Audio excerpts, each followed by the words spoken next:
Bueno chicos, antes de comenzar les comento que, bueno, ya les envié un correo al respecto, pero el campus virtual ya está habilitado para todos, ¿cierto? Trasladé a todos al mismo campus virtual, así que debiesen ya poder visualizar la clase que tuvimos el lunes y también está subida la presentación de hoy día, por si la quieren ir revisando por su cuenta, ¿ya?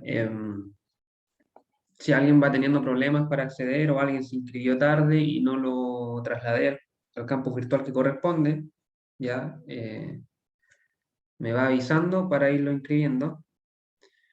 Ya, sobre todo los que se inscribieron tarde de mecánica aplicada 1, quizás están viendo solamente ese campus virtual que está vacío. Hay otro en el que ya hay cosas y que si no pueden ver esas cosas todavía me pueden ir avisando, ¿vale? ¿Qué más tengo que comentarles? Creo que eso nomás por ahora.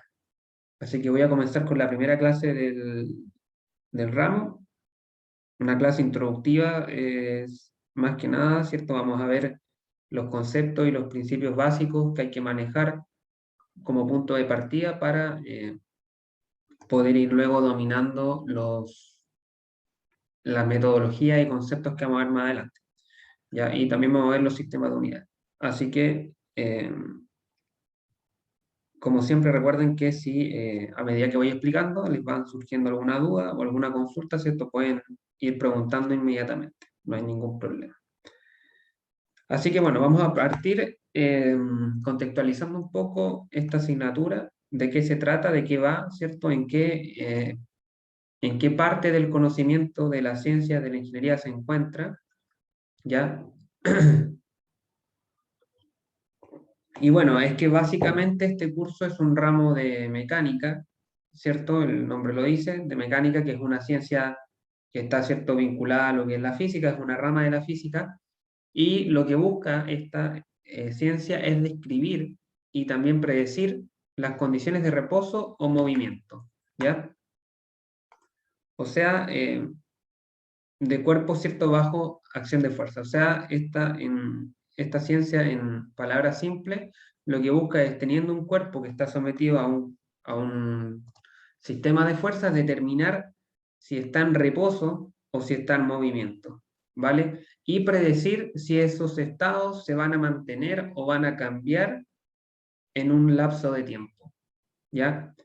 Ese es a grandes rasgos la descripción de lo que es la mecánica. Ya, dentro de esta ciencia hay varias ramas, ¿cierto?, en las cuales ustedes van a estudiar bastantes de ellas durante su carrera, ¿cierto? Ya han estudiado mecánica desde el punto de vista de la física, ¿cierto? Desde un punto de vista mucho más conceptual.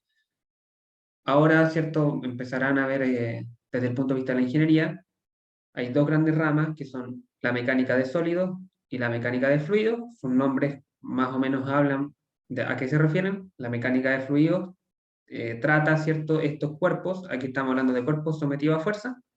La mecánica de fluido va a tratar cuando estos cuerpos estén en estado líquido o gaseoso, ¿vale? Cuando sea un fluido. Mientras que la mecánica de sólido, obviamente, es cuando el cuerpo está en estado sólido. Y acá es donde nosotros nos ubicamos. Ya la mecánica de fluidos tiene su rama aparte, que creo que tienen en un semestre o 2 semestres más. Aquí nos vamos a centrar en mecánica de sólidos. Luego, la mecánica de sólidos tiene dos subdivisiones más, que son la mecánica de cuerpos rígidos y la mecánica de cuerpos deformables. ¿Cuál es la diferencia entre una y otra? Un cuerpo rígido es un cuerpo ideal, un cuerpo que no sufre ningún tipo de deformación, ¿ya? Que vamos a entender por deformación a cuando un cuerpo, ¿cierto?, está formado por varias partículas, ¿cierto?, que están ubicadas en algunas posiciones específicas, ¿cierto? Entre esas partículas siempre va a haber una distancia entre sí.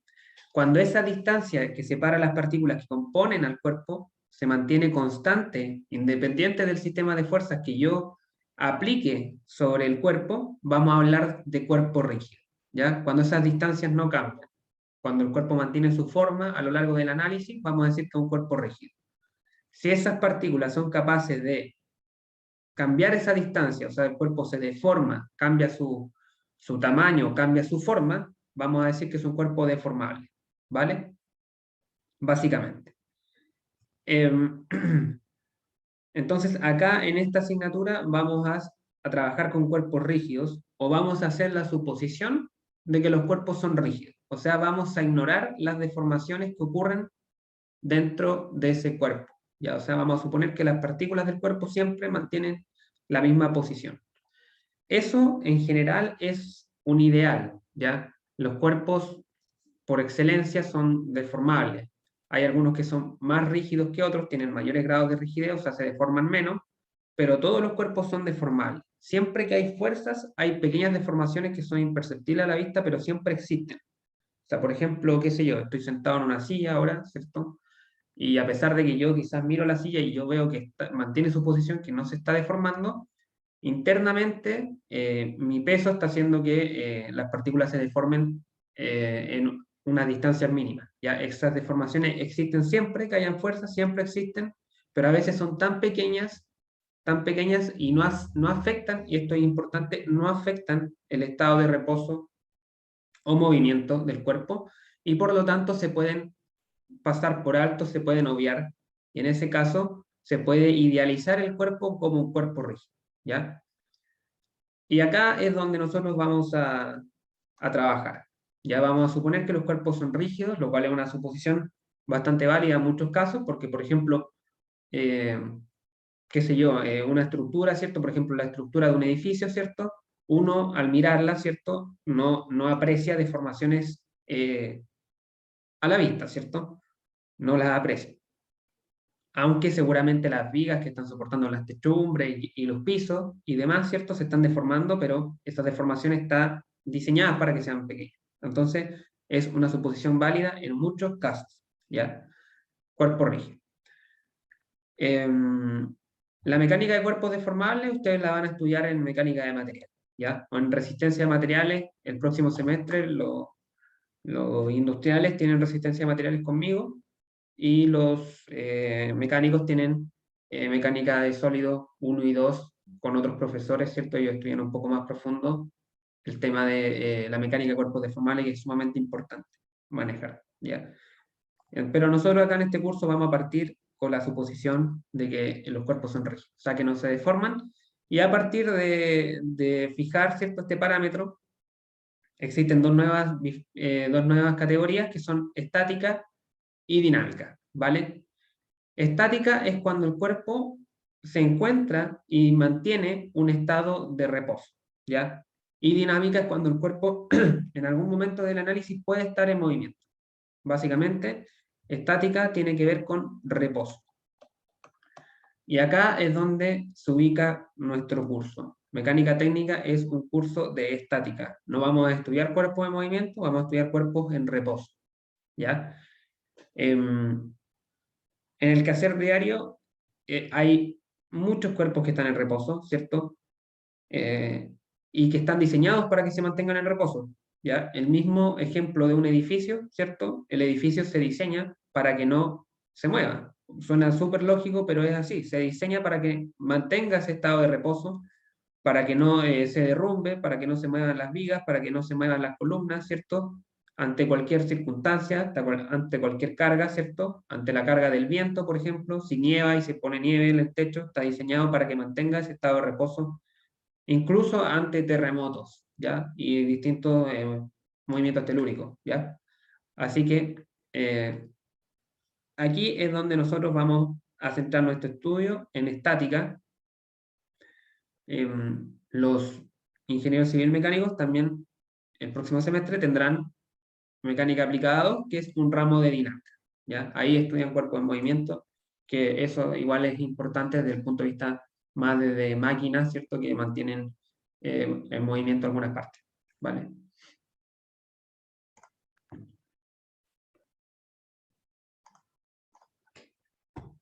Bueno, acá hay una descripción más o menos de lo mismo que les acabo de mencionar.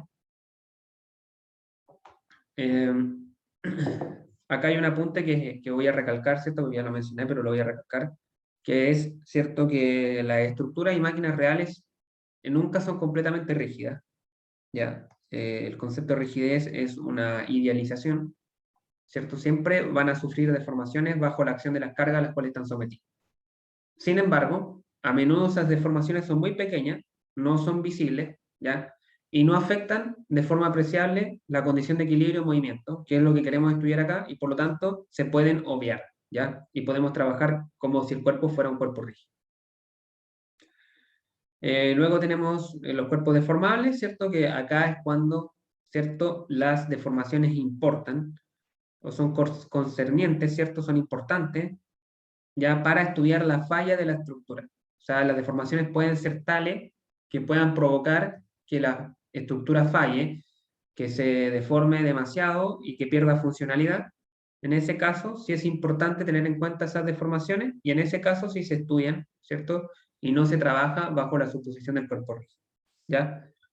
Acá, ¿cierto? De resistencia a material, eso lo van a ver eh, más adelante. Entonces, en resumen, en este curso vamos a estudiar estática, es decir, vamos a estudiar cuerpos en estados sólidos, ¿cierto? Que pueden ser considerados rígidos, ¿cierto? Que no sufren deformaciones y se encuentran en reposo. Vamos a estudiar estos cuerpos sometidos a fuerza y vamos a buscar hacer análisis para determinar distintos parámetros que nos sirvan para diseñar o para otros fines ingenieriles, ¿vale?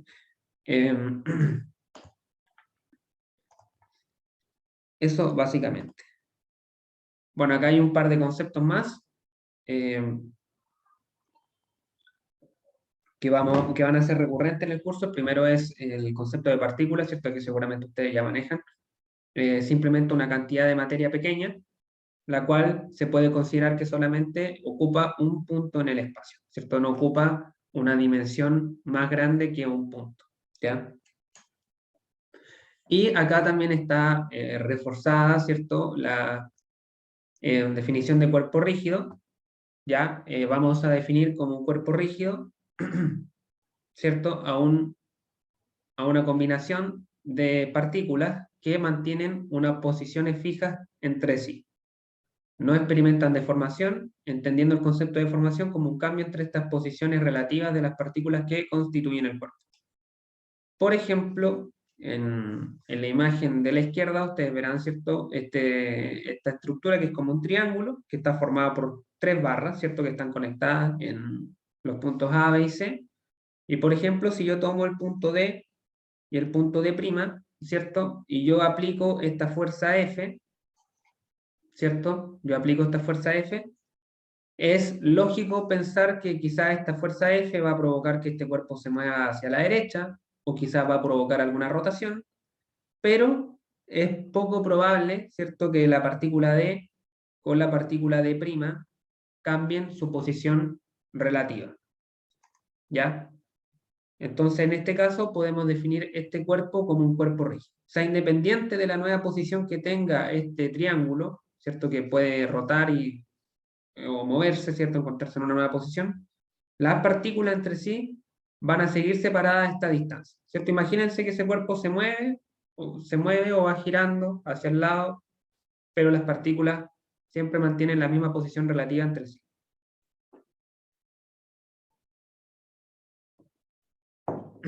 En cambio, entonces este cuerpo, ¿cierto?, sería un cuerpo rígido. El primer cuerpo, el cuerpo a la izquierda. En cambio, la estructura de la derecha, ¿cierto?, que acá solamente hay 2 barras, falta la barra que une A con B.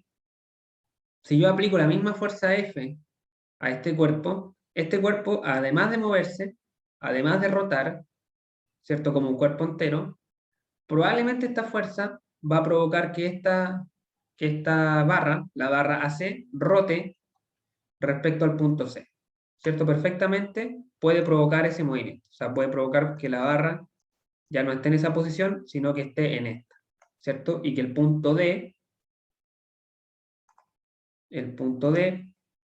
que estaba acá, ¿cierto?, se traslade a este punto. Entonces, la distancia relativa entre los puntos D y D', que al principio era una distancia, ahora tiene otra medida.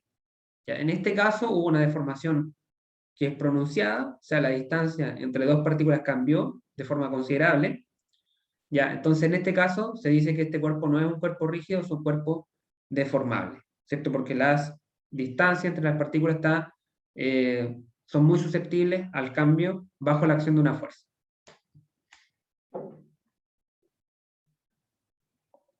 En consecuencia, este segundo cuerpo de la derecha no sería considerado un cuerpo rígido, ¿cierto? Sería un cuerpo deformable.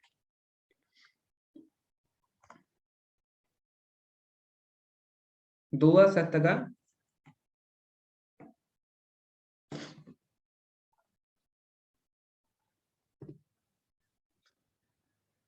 Bueno, teniendo estos conceptos más o menos claros, ¿cierto? Y sabiendo más o menos el contexto de la asignatura, vamos a pasar ahora a definir 3 conceptos básicos y 6 principios fundamentales, ¿ya? Los conceptos son conceptos de la física, en realidad son 4, perdón, ¿cierto? Son 4 conceptos que son los conceptos más básicos de mecánica y de física también, que son espacio, tiempo, masa y fuerza, ¿vale? Ustedes los manejan, pero acá yo los voy a reforzar brevemente. Tenemos en primer lugar el concepto de espacio, ¿cierto? Que es un concepto que asocia o que está asociado, ¿cierto?, a la posición de un punto, ¿cierto? El cual puede ser definido por lo general mediante 3 medidas, ¿cierto? 3 coordenadas respecto a un punto de referencia u origen, ¿cierto? En 3 direcciones específicas. O sea, siempre el concepto de espacio va ligado a un punto de referencia, a partir de ese punto se definen direcciones de referencia y a partir de esas direcciones se miden las coordenadas de la posición de un punto, en este caso el punto P. El tiempo, ¿cierto? Es el concepto que precisa, ¿cierto?, el momento en el cual ocurre un evento. Además de la posición, ¿cierto? Cuando hablamos de un evento, necesitamos el concepto de tiempo. Luego tenemos la masa, que es un concepto que se usa para caracterizar y comparar cuerpos en términos de ciertos experimentos fundamentales de la mecánica. El más conocido, ¿cierto?, es el de inercia. En ese caso, 2 cuerpos poseerán la misma masa, por ejemplo, si son atraídos por la misma fuerza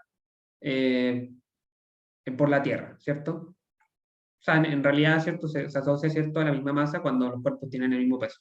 Pero eso es un experimento de mecánica, ¿cierto?, a partir del cual se define la masa. Y la masa es un concepto que está altamente vinculado con el concepto de inercia. De inercia, ¿cierto?, con la resistencia que oponen los cuerpos a su cambio en su estado de movimiento, ¿cierto?, de traslación o su condición de reposo. O sea, mientras mayor masa tiene un cuerpo, más difícil es hacer que su estado de movimiento, es decir, si está en reposo, si está en movimiento acelerado, movimiento uniforme, lo que sea, mientras mayor masa tenga el cuerpo, más difícil es producir un cambio, más difícil es, por ejemplo, que pase del reposo al movimiento o que del reposo se frene, o sea, que el movimiento se frene y pase al reposo. Ya, y uno de los conceptos más importantes, sin duda, el más importante que vamos a ver acá durante todo el curso, que es el concepto de fuerza, ¿ya? El concepto de fuerza, ¿cierto? Ustedes lo saben, es la acción de un cuerpo sobre otro. Siempre que hay 2 cuerpos interactuando, hay fuerzas involucradas entre ellos. Esa fuerza puede ser ejercida a través de un contacto directo, ¿cierto? Cuando los 2 objetos se están tocando, o a distancia cuando hay fuerzas o hay elementos que involucran acción de fuerza a distancia, como son las fuerzas gravitacionales o magnéticas, o fuerzas interatómicas también. Hay algunas que se ofrecen a distancia. Para caracterizar una fuerza, necesitamos, sin embargo, especificar 4 variables, ¿ya? Y esto es importante acá. La primera es la magnitud de la fuerza, ¿cierto?, que caracteriza qué tan intensa es la fuerza con un número de unidades, ¿sí? Generalmente esas unidades son el newton o el kilogramo, también el kilogramo fuerza, la libra, por ejemplo. En este caso, en el ejemplo que hay acá abajo, ¿cierto?, la fuerza vale 10 newton, eso quiere decir que es su intensidad es de 10 veces la unidad Newton, ¿vale? Luego tenemos la dirección. La dirección es una variable que está determinada por la línea de acción en la cual se encuentra la fuerza, ¿ya? Una línea infinita a lo largo de la cual actúa el vector fuerza, ¿ya? Y está caracterizada por un ángulo respecto a algún eje fijo, ¿ya? O sea, por ejemplo, en este caso, la dirección de esta fuerza está determinada por esta línea de acción, ¿cierto? Que está marcada con una línea punteada, esa línea de acción, y esa línea de acción a su vez está representada o está caracterizada por un ángulo de 30 grados respecto a un eje fijo, que en este caso es el eje horizontal. ¿Ya? Esa sería la dirección, serían 30 grados a partir de en sentido antihorario a partir de la horizontal. ¿Ya? Ahora la fuerza se representa mediante un segmento dentro de esa línea de acción, que en este caso sería este vector que está en rojo, y se puede adecuar la longitud de este segmento a escala para que represente la magnitud de la fuerza. Si es que se desea trabajar a escala, podemos determinar que esta longitud equivale a esos 10 newtons. Por ende, si tengo, por ejemplo, una fuerza de 5 newtons, será hasta la mitad de este vector. Pero eso en realidad es para representar gráficamente nomás este tipo de vectores. Luego tenemos el sentido, ¿cierto? Que es hacia qué lado de la línea de acción se ejerce la fuerza, ¿cierto? Y se indica por la flecha del vector, ¿cierto? Pues en este caso, una vez que está definida la dirección, solamente me quedan dos alternativas para el sentido, que en este caso puede ser hacia arriba y hacia la derecha, o hacia abajo o la izquierda, en este caso, evidentemente es hacia arriba y la derecha. Y el último punto, y no menos importante, este a veces se pasa por alto, es el punto de aplicación, ¿vale? No es lo mismo que esta fuerza esté aplicada en el punto A, que en este caso está acá, ¿cierto? O que esté aplicada acá en el punto B, ¿ya? Entonces el punto de aplicación es el punto específico del cuerpo sobre el cual se ejerce la fuerza, ¿ya? Eso es importante en algunos análisis, dependiendo del cuerpo que estemos analizando. Así que ese es el concepto de fuerza. Yo sé que esto ustedes lo manejan, pero acá lo que quiero recalcar es que cuando, cuando a ustedes se le pregunta por una fuerza en una prueba, en un ejercicio, por ejemplo, no basta con decir que una fuerza vale 10 newton, ¿ya? Esa información es incompleta, ¿sí? Para caracterizar una fuerza completamente, si yo le pregunto a usted por una fuerza en una prueba, usted me tiene que dar a conocer estas cuatro variables. ¿Ya? El punto de aplicación, la magnitud, la dirección y sentido, ¿ya? Repito, decir que una fuerza vale tantos newtons es información incompleta, ¿ya? Tiene que decir la línea de acción, a cuántos grados, a partir de una referencia se encuentra, el sentido y el punto de aplicación también.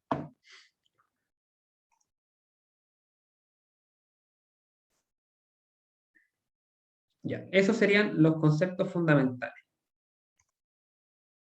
Tiempo, espacio, fuerza y masa. Bueno, acá, ¿cierto? Lógicamente que hay unidades escalares y vectoriales. Las unidades escalares, ¿cierto? Son unidades que solamente basta con definir su magnitud, ya como son el espacio, el tiempo y la masa. Bueno, el espacio no tanto, ¿cierto? El espacio puede definirse, bueno, cuando el espacio pasa a ser la posición, mejor dicho, pasa a ser un vector. ¿Ya? Pero la fuerza y otros conceptos como la velocidad, la posición también y la aceleración son vectoriales y en ese caso se necesitan especificar la magnitud y la dirección y el sentido de estos para que queden bien definidos. Esto es lo que les mencionaba antes, cuando estamos hablando de una cantidad vectorial, no basta con dar la magnitud, sino que hay que dar a conocer también la dirección y el sentido. Ya, ahora vamos a pasar a ver los principios fundamentales. Profe, Dime. yo quedé con una duda, porque ahí salía que el espacio era escalar, Sí. pero ¿es realmente escalar o es vectorial? Lo que pasa es que hay dos conceptos distintos. Uno es el espacio asociado a longitud. O sea, yo puedo decir que algo mide 10 metros y eso es escalar, ¿ya? Longitud o espacio. Luego, la magnitud que es, o la variable que es vectorial, es la posición. Cuando yo quiero especificar la posición de algo, eso sí es vectorial, porque se mide a partir de un sistema de referencia y yo digo, ¿cierto? Está a tantas unidades en X más tantas unidades en Y, y tongo J tongo, por ejemplo, y se me da ahí un vector que se especifica con un sentido y una dirección. ¿Vale? Es como velocidad y rapidez, ¿cierto? Rapidez es escalar, pero la velocidad es vectorial. Lo mismo acá, distancia y posición. Ok, profe. Ya. Entonces, la mecánica en realidad se construye a partir de 6 principios fundamentales, ¿ya? Los cuales están todos basados únicamente en evidencias experimentales, ¿ya? El primero es la ley del paralelogramo, ¿cierto? Esta ley básicamente es la ley que permite o que entrega la herramienta para sumar o adicionar dos fuerzas, ¿cierto? Ya que establece que dos fuerzas actuando sobre una misma partícula, ¿cierto? Es decir, que están aplicadas en un mismo punto en el espacio, pueden ser reemplazadas por una sola fuerza, llamada fuerza resultante, que se obtiene dibujando, ¿cierto?, la diagonal del paralelogramo, cuyos lados son iguales a las fuerzas dadas, ¿ya? O sea, básicamente esta ley lo que dice, ¿cierto?, es que si yo tengo, por ejemplo, esta fuerza P aplicada sobre el punto A y esta fuerza Q aplicada sobre el punto A, yo estas dos fuerzas puedo reemplazarlas por la resultante. Esto es una fuerza equivalente, ¿ya? Equivalente a la fuerza P y Q en simultáneo, ¿cierto? Y se obtiene dibujando un paralelogramo y trazando la diagonal, ¿ya? Esta es la ley del paralelogramo, es una ley que tiene evidencia experimental, o sea, y lo que implica, ¿cierto?, es que tanto si yo tengo la fuerza P y la Q sobre el punto A, esas dos fuerzas en conjunto van a provocar un movimiento, ¿cierto? Un movimiento, o quizás no van a ser suficientes para que se ponga en movimiento, de alguna manera van a alterar el estado de movimiento de esta partícula. ¿Ya? Ese mismo efecto que pudiesen causar P y Q juntas, yo lo puedo reemplazar por el efecto que causa R. ¿Ya? O sea, si estas dos fuerzas, por ejemplo, son capaces de poner en movimiento a la partícula A hacia acá, la fuerza R causaría ese mismo efecto, ¿ya? Por lo tanto, se pueden reemplazar y al causar el mismo efecto se denominan o se llaman que son sistemas equivalentes, ¿sí? O sea, el efecto de la fuerza P más el efecto de la fuerza Q es igual al efecto de la fuerza R. Y se pueden reemplazar por lo tanto. Esa es la ley del paralelogramo, básicamente es la ley de suma de fuerza, ¿cierto? Y a partir de esta ley, ¿cierto? Se desprende lo que es la suma vectorial que vamos a ver más adelante. Luego tenemos las leyes de Newton, si no me equivoco. No, primero vamos a ver el principio de transmisibilidad, ¿ya? Que este sí puede ser como el más desconocido de los 6 principios que vamos a ver. ¿Qué es lo que dice este principio? Dice que la condición de equilibrio o movimiento de un cuerpo rígido va a permanecer inalterada si una fuerza que actúa en un punto dado del cuerpo se reemplaza por una fuerza de la misma magnitud y la misma dirección, pero en un punto distinto, siempre y cuando ese punto esté en la misma línea de acción. ¿Ya? ¿Qué quiere decir esto? Básicamente es que si yo tengo, por ejemplo, el cuerpo de la izquierda, ¿cierto? Este cuerpo medio extraño, tengo una fuerza F aplicada en el punto A, ¿cierto? Esa fuerza F algo va a causar sobre el cuerpo. Puede que lo ponga en movimiento, puede que lo mantenga en reposo, quizás no es suficiente para romper la inercia, Lo que sí yo estoy seguro es que esta fuerza lo que hace es hacer que el cuerpo tienda a moverse en esa dirección, ¿ya? Quizás no logra ponerlo en movimiento, pero sí genera esa tendencia, ¿ya? Ese mismo efecto, sea cual sea, no cambia si yo esta fuerza, en vez de aplicarla en A, la aplico en B. Siempre y cuando el, el punto B y el punto A estén en la misma línea de acción de la fuerza, ¿vale? No cambia no cambia el efecto. ¿Ya? O sea, por ejemplo, si la fuerza F no es capaz de poner en movimiento al cuerpo, ya tampoco la va a poner en movimiento si está en el punto B. Ese efecto no cambia. O si esta fuerza pone en movimiento al cuerpo con una aceleración A, ¿cierto? Hacia la diagonal, hacia arriba y hacia la derecha, esa misma aceleración y ese mismo movimiento en la misma dirección se va a generar si yo aplico la fuerza en el punto B. ¿Vale? Ese es el principio de transmisibilidad. Y en la práctica, esto se reduce a que cuando trabajamos con cuerpos rígidos, ¿ya? La fuerza yo la puedo trasladar dentro de su línea de acción, ¿ya? O sea, por ejemplo, si yo tengo esta fuerza en A y por algún motivo de cálculo, por ejemplo, me es más fácil operar esa fuerza estando acá, yo puedo hacer esa traslación, trasladarla desde a cualquier punto dentro de la línea de acción de la fuerza. Y no va a cambiar el estado de equilibrio o de reposo, o sea, de equilibrio o movimiento del cuerpo. ¿Ya? Eso cuando estemos trabajando con cuerpos rígidos. ¿Ya? Ahí se puede hacer esa traslación y no vamos a perder nada en nuestro análisis, porque acá estamos analizando movimiento o reposo. ¿Ya? Ahora, si estamos, por ejemplo, hablando de un cuerpo deformable, ¿ya? Ahí el principio de transmisibilidad no me sirve porque dependiendo del punto donde yo esté aplicando la fuerza, las deformaciones van a ser distintas. O sea, por ejemplo, si esta fuerza está aplicada en el punto A, es probable que las partículas que más se deformen son las que están en la vecindad de ese punto. Entonces, si yo traslado esa fuerza a este punto, acá estoy suponiendo que las deformaciones más grandes van a estar acá o acá. Entonces, el principio de transmisibilidad, cuando yo quiero analizar deformaciones, que no es el caso de este curso, no es recomendable ocuparlo. O sea, se puede ocupar para hacer cálculos de estática o de movimiento, pero no para hacer cálculos de resistencia a materiales o de deformación. ¿Ya? Bueno, abajo hay otro ejemplo, ¿cierto? En la práctica, esto se puede corroborar, pero muy fácilmente. Si yo tengo esta cajita, ¿cierto? Es exactamente lo mismo si yo tiro de esa caja o si yo empujo esa caja con una fuerza F desde atrás, desde A, ¿cierto? El resultado va a ser el mismo si yo esa misma fuerza la aplico en el punto B.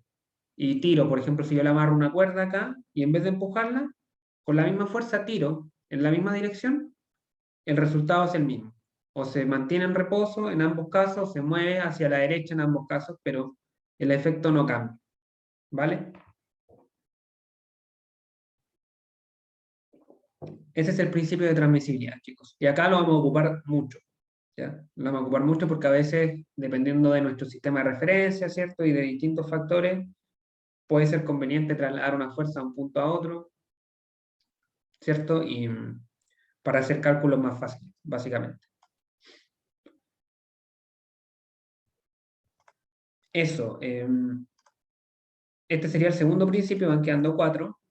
Las siguientes tres principios son básicamente las leyes de Newton.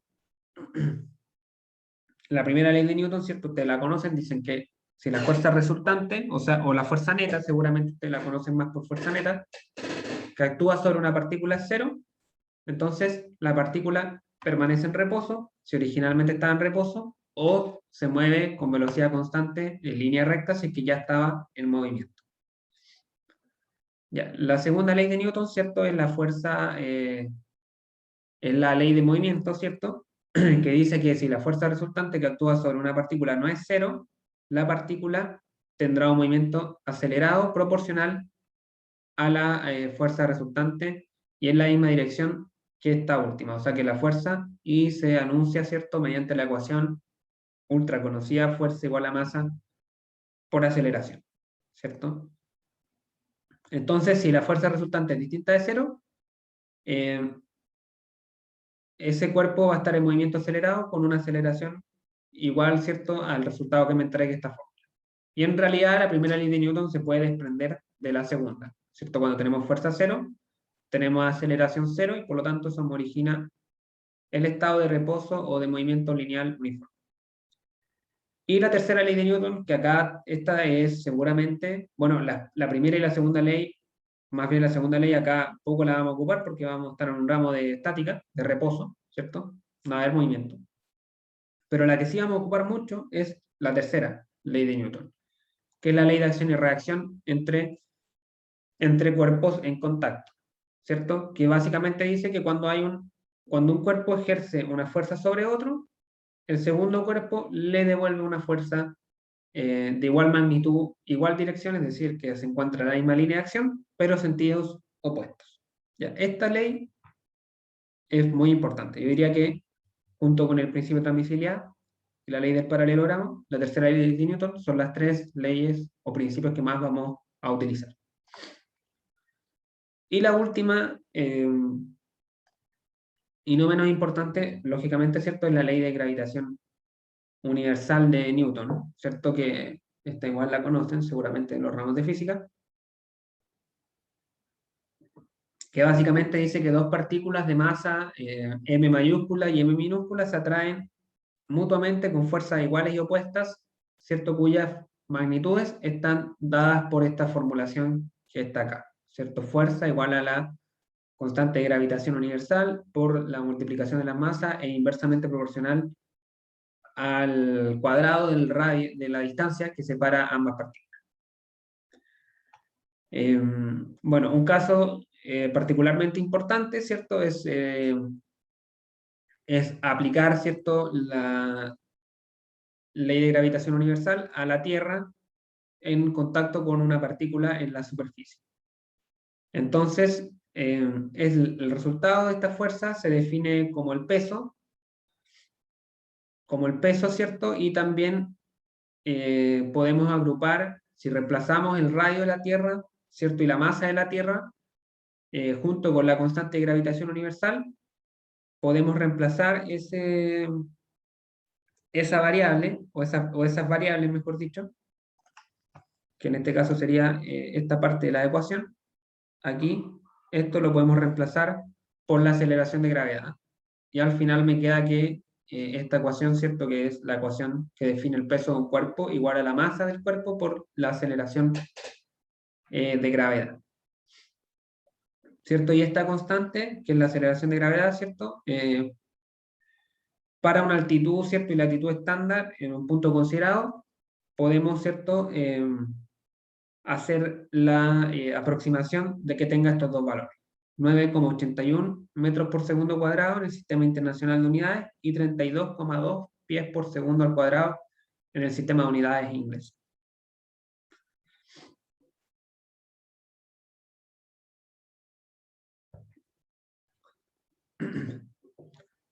Para cálculos de ingeniería, estos dos valores son perfectamente utilizables, ¿ya? A pesar de que este valor, la aceleración de gravedad, varía, ¿cierto?, dependiendo de la posición en la que yo esté en el planeta, básicamente. O sea, depende de la altitud y de la latitud real. Eso sería el último principio. Entonces tenemos 6 principios, las 3 leyes de Newton, la ley de gravitación universal, la ley del paralelogramo y el principio de transmisibilidad. ¿Ya? A partir de esos 6 principios se construye todo lo que es la mecánica. ¿Ya? Todo lo que es la mecánica.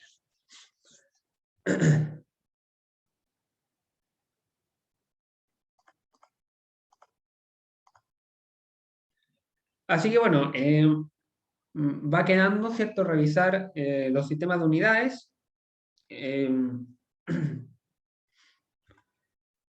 este caso, ¿cierto?, vamos a definir los sistemas de unidades a partir de los 4 conceptos fundamentales que vimos: longitud, tiempo, masa y fuerza.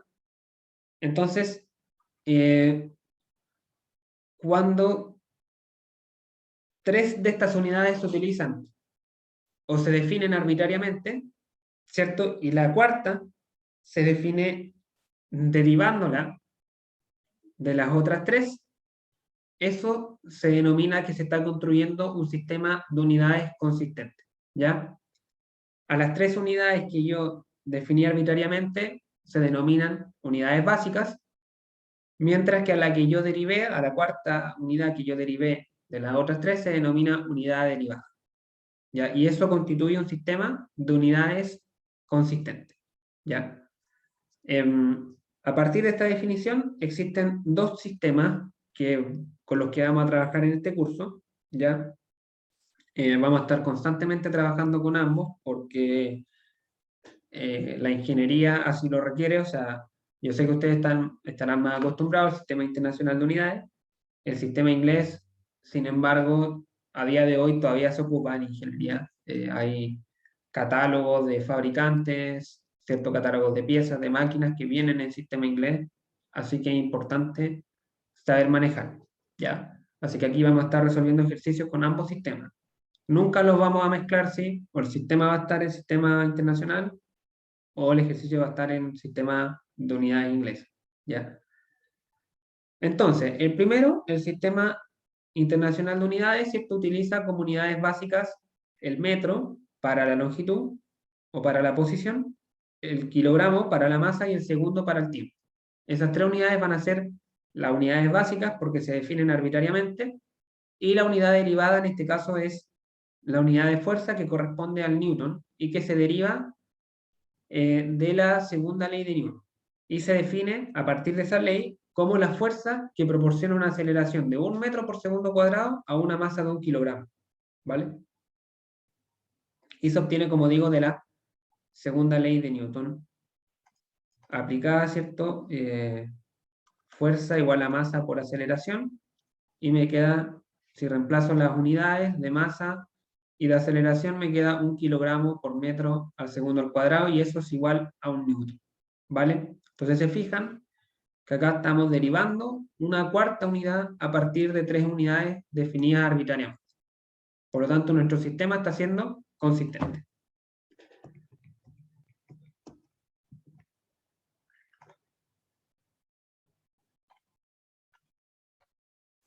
Bueno, hay un sistema, ¿cierto?, de múltiplo y submúltiplo en el sistema internacional de unidades que se utiliza mucho. Acá están en la tabla, ¿cierto? No voy a extender mucho acá, ¿cierto? Está lo que se ocupan más, el mili, el centi, qué sé yo, el kilo, etc. Acá hay algunos de los más importantes. Por ejemplo, si hablamos de kilómetros, ¿cierto? Acá según la tabla, kilos son 10 elevado a 3 metros, ¿cierto? También se utiliza mucho el milímetro, ¿cierto? Que es 10 elevado a menos 3 metros. El megagramo, que es la tonelada, 10 elevado a 6 gramos, ¿vale? Y el gramo, que en este caso también es una subunidad del kilogramo, que es la unidad arbitraria, 10 elevado a menos 3 kilogramos, y el kilonewton también se utiliza bastante. Acá hay algunas de las transformaciones que más se utilizan: kilómetro, milímetro, megagramo, gramo y kilonewton. Y la excepción a la regla, ¿cierto?, que no es por múltiplos de 10, sino que es por múltiplos de 60, que es el tiempo: 1 minuto, 60 segundos, 1 hora, 60 minutos, 3600 segundos. Ya, el segundo sistema, y este seguramente que es el más desconocido quizás. Yo sé que a los alumnos no les gusta mucho trabajar con este sistema, pero como decía al principio, es necesario. Es el sistema de uso común en Estados Unidos, el sistema inglés, ¿ya? A diferencia del sistema internacional, este sistema toma como unidades arbitrarias, o mantiene la longitud, mantiene el tiempo, pero define como arbitraria también a la fuerza, ¿cierto? Y deriva, a partir de estas 3, deriva la masa, ¿ya? Entonces, vamos a definir la longitud con la unidad de pie. Vamos a definir la fuerza con la unidad de libra, y el tiempo se va a quedar en segundos, igual que el sistema internacional. Y la masa se obtiene, ¿cierto?, a partir de la segunda ley de Newton, ¿cierto? Y se le denomina, se le denomina slug, ¿ya? Y se obtiene, como digo, a partir de la ley de Newton al reemplazar la fuerza igual a masa por aceleración, reemplazamos la fuerza por una libra, ¿cierto? Y reemplazamos la aceleración por un pie por segundo al cuadrado, despejamos el slug y queda esta unidad de acá, una libra por segundo al cuadrado dividido en pie. Ahora, siempre existe la confusión cuando se trabaja con el sistema inglés de la libra, ya que muchas veces se utiliza como unidad de masa, ¿ya? Entonces, generalmente se hace la distinción entre libra fuerza y libra masa, ¿ya? Sin embargo, no es posible utilizar, ¿cierto?, esta unidad de libra masa en cálculos de ingeniería, ¿ya? Siempre que tengamos libra masa, si por alguna razón tenemos esa unidad, tenemos que transformarla a slug con esta transformación. Ya esto es como cuando uno dice que uno pesa 60 kilogramos. Ya eso no es correcto porque estamos utilizando la masa para determinar una fuerza que en este caso es el peso. ¿Ya? Que en realidad la masa en kilogramo también se puede utilizar para fuerza. Existe el kilogramo masa y el kilogramo fuerza, pero acá en el sistema inglés, o sea, internacional, siempre, o la mayoría de las veces lo asociamos a masa, más que a fuerza. Pero en el sistema inglés pasa lo mismo, con la libra. Se hace la distinción, pero para cálculos de ingeniería, nosotros no podemos hacer los cálculos del peso con masa, tenemos que transformarlo a Newton, ¿cierto? Acá es lo mismo. Cuando tengamos masas en libra masa, tenemos que pasarla a slug, con esta transformación de acá, 32,2 libras masa. El tema de los submúltiplos acá es un poco más enredado, ¿cierto? No es tan estructurado como múltiplos de 10, pero existen los más comunes que son la milla, que son 5.280 pies, la pulgada, que esta sí la vamos a utilizar bastante, que es un doceavo de pie, o un pie son 12 pulgadas, ¿cierto? La kilolibra, que acá sí es múltiplo de 1000, que son 1000 libras, y se denomina kip, ¿ya? KIP. Ese sería el sistema de unidades inglesas. Como digo, igual lo vamos a trabajar, pero siempre lo vamos a trabajar por separado en relación al sistema inglés, o sea, al sistema internacional. Ya, y acá por último, para finalizar, tenemos algunas conversiones de unidades, ¿cierto? Por si llegasen a ser necesarias o para tener más o menos una relación de medida, ¿cierto? Cuando hablamos de un pie, ¿cierto? Es más o menos un tercio de un metro, 0,3 metros. Una milla son 1,6 km, más o menos una pulgada son más o menos 25,4 milímetros. En unidades de fuerza tenemos la libra, que es más o menos 4 newtons y medio, poco menos. Y en masa, ¿cierto? Un slug son poco más de 14 kilos y medio. Y también acá está la transformación de libra masa directamente a kilogramo. Pero hay que recordar, ¿cierto?, que libra masa no es unidad de... O sea, se puede utilizar como unidad de masa, pero para hacer los cálculos hay que transformarla o a slug o a kilogramo.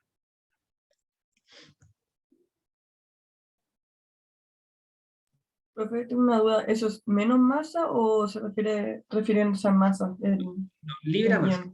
Al concepto de libra masa. No es libra menos masa. Gracias.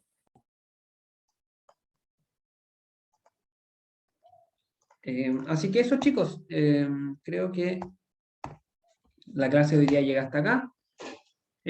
Básicamente, ¿cierto? Una clase introductoria, muchas cosas de las que vimos hoy día ya ustedes las sabían, y también seguramente en las próximas clases sigamos viendo cosas que ustedes manejan, ¿ya? Para ir construyendo, ¿cierto?, el conocimiento a poco. Pero eso, resumiendo la clase de hoy, hemos revisado el contexto de la asignatura, dónde se ubica dentro de la ciencia ingenieril de la mecánica, Vimos algunos conceptos como cuerpo rígido, partícula y demás, ¿cierto? Deformación también vimos. Y luego estudiamos los 4 conceptos fundamentales y los 6 principios fundamentales para terminar revisando el sistema de unidades, que son 2, sistema internacional y sistema métrico inglés o sistema de unidades inglesa, ¿cierto? Así que esa sería la clase por hoy. No sé si alguien tendrá alguna duda, algo que quieran comentar o preguntar, ¿ya? Les dejo la palabra.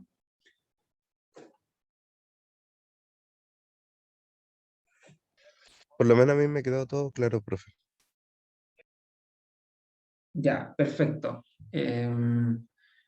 Bueno, si no hay preguntas ni consultas, vamos dando por finalizada la clase.